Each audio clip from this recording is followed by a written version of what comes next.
जय श्री गणेश। नमस्कार, मैं आचार्य संजय द्विवेदी। मेरे समस्त प्रबुद्ध दर्शकों का मेरे चैनल पर हार्दिक स्वागत है। प्रिय दर्शकों, आज मैं वृश्चिक राशि का अक्टूबर माह का मासिक राशिफल लेकर आपके सम्मुख उपस्थित हूँ। अक्टूबर माह में जो ग्रहों की स्थितियाँ बन रही तथा जो ग्रहों के परिवर्तन होंगे वो इस माह में आपके लिए किस प्रकार का लाभ देने वाले हैं। इस माह में आपके स्वास्थ्य के परिप्रेक्ष्य में ये माह कैसा रहेगा, धन कितना प्राप्त होगा, लाभ कितना मिलेगा, भाग्य का कितना साथ मिलेगा, शिक्षा ज्ञान का पक्ष कितना बलवान रहने वाला है, प्रतियोगिता परीक्षा में आप सफलता प्राप्ति करेंगे, इसका क्या योग है, संतान पक्ष तथा वैवाहिक पक्ष कितना बलवान रहने वाला है। इस संपूर्ण माह में कहीं यदि कोई समस्या तो उसका क्या निराकरण है, संपूर्ण विश्लेषण मैं पूर्ण तर्क के साथ करने जा रहा हूँ। प्रिय दर्शकों, ये राशिफल आपके लग्न के अनुसार भी आप देख सकते हैं, जन्म राशि के अनुसार भी देख सकते हैं, अर्थात आपकी वृश्चिक लग्न अथवा वृश्चिक राशि है तो ये राशिफल आपको देखना चाहिए। वृश्चिक राशि के लिए 1 अक्टूबर को जो ग्रहों की स्थितियां वो इस प्रकार होंगी।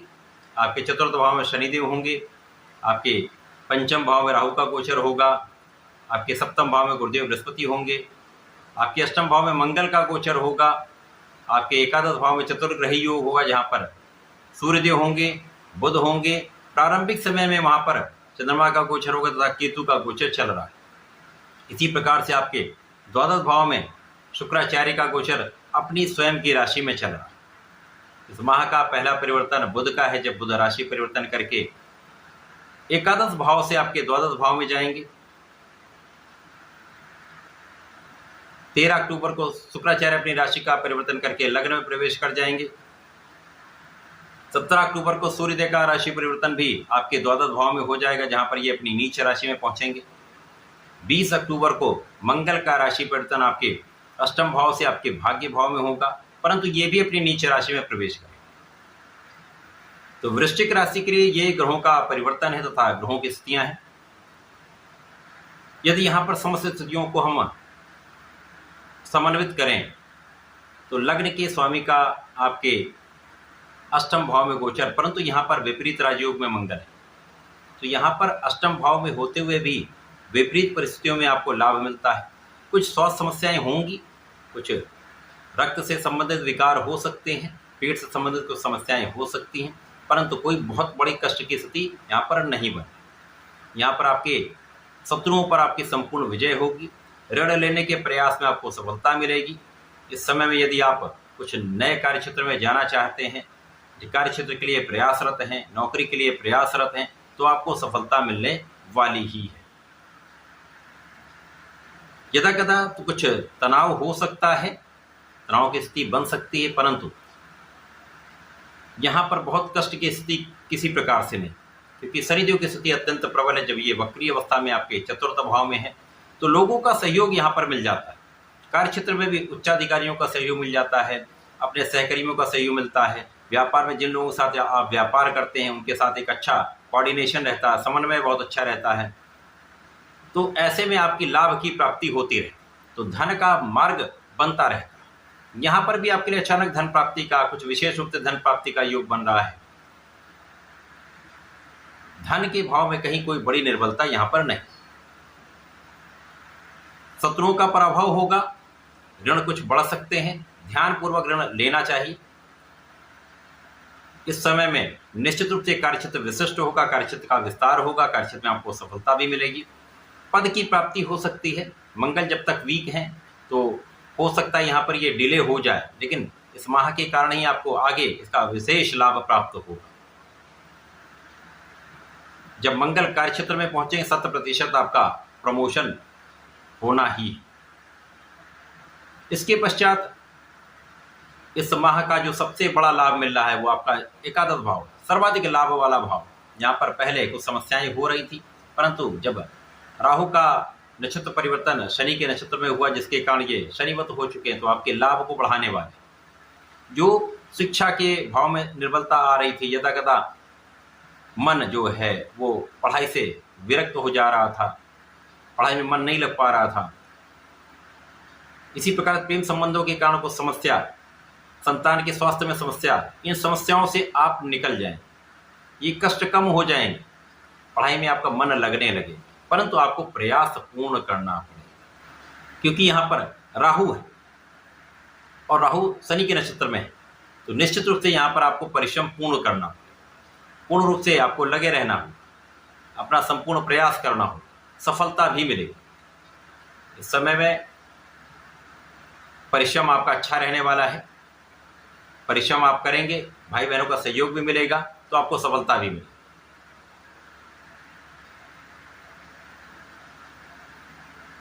इस समय में जो सूर्य और बुध का बुधादित्य योग है वो विशिष्ट रूप से, क्योंकि यहाँ पर कार्यक्षेत्र के स्वामी सूर्यदेव ही हैं तथा लाभ के स्वामी बुध है जो महाबलवान स्थिति में है। इस महीने में आपके लिए मार्ग बन जाएंगे, इनकम के कई मार्ग बनने वाले हैं। इस माह में आपको प्रारंभिक समय से बड़े धन का आगमन होना है, धन प्राप्ति होगी, धन का लाभ होगा, आपकी इच्छाएं पूर्ण हो जाएंगी, चहुर से आपको लाभ हो जाए।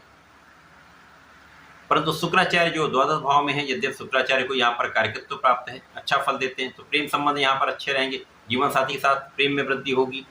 परंतु यहाँ पर भोग विलास बढ़ जाता है, ऐश्वर्य बढ़ता है, धन बढ़ता है, तो आपका भोग विलास भी बढ़ जाता है। तो यहाँ पर आपको संयम रखना होगा, यहाँ पर आपको सावधान रहना। परंतु निश्चित रूप से यहाँ पर धन का विशेष लाभ प्राप्त होता है। जब बुध का परिवर्तन द्वादश भाव में होगा तो ये निर्बल हो जाएंगे, परंतु यहाँ पर भी विपरीत राजयोग बन जाएगा। तो आपकी रिसर्च वर्क से, आपकी बुद्धि के बल से, आपकी कैलकुलेशन से, आपकी गणनाओं से एक बड़ा लाभ आप लेने जाए। जो लोग विदेश जाकर कार्य करना चाहते हैं, विदेश जाकर व्यापार करना चाहते हैं, उनके लिए एक अच्छी स्थिति बने। जो लोग विदेश में रहकर ही कार्य कर रहे हैं, व्यापार कर रहे हैं, उनके लिए धन वृद्धि का, पद वृद्धि का अवसर मिले।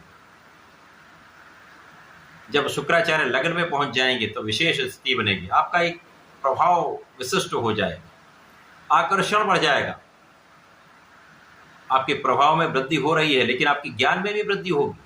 तो शुक्राचार्य यहाँ पर आपके लिए सप्तम के भी स्वामी हैं, आपके लिए द्वादश के स्वामी है साथ। अब शुक्राचार्य का जो प्रभाव है, जब ये लग्न में आएंगे तो जीवन साथी के साथ सामंजस्य बढ़ जाएगा, साझेदारी में लाभ बढ़ जाएगा तथा आपसी प्रेम में वृद्धि हो। अब क्योंकि आचार्य हैं तो आपका ज्ञान भी बढ़ाएंगे, आपको इस भौतिक जगत के समस्त सुख प्रदान करेंगे, तो एक अच्छी स्थिति आपके लिए बनने वाली।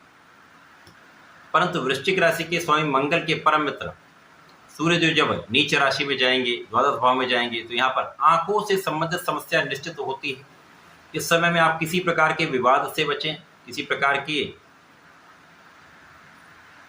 लड़ाई झगड़े, इन समस्याओं से बचें, भोग विलास से बचें, एडिक्शन से बचें, क्योंकि इससे कानूनी समस्या होने का पूर्ण योग दिख रहा है। यहाँ पर समस्या आ सकती है, आपको बचाव करना चाहिए, सावधान रहना चाहिए। जब मंगल भी अपनी नीच राशि में जाएंगे, यद्यपि ये भाग्य भाव है, परंतु यहाँ पर मंगल उतने प्रबल नहीं होंगे, उतना अच्छा लाभ नहीं दे पाएंगे, इनकी एनर्जी जो है वो वेस्ट होगी।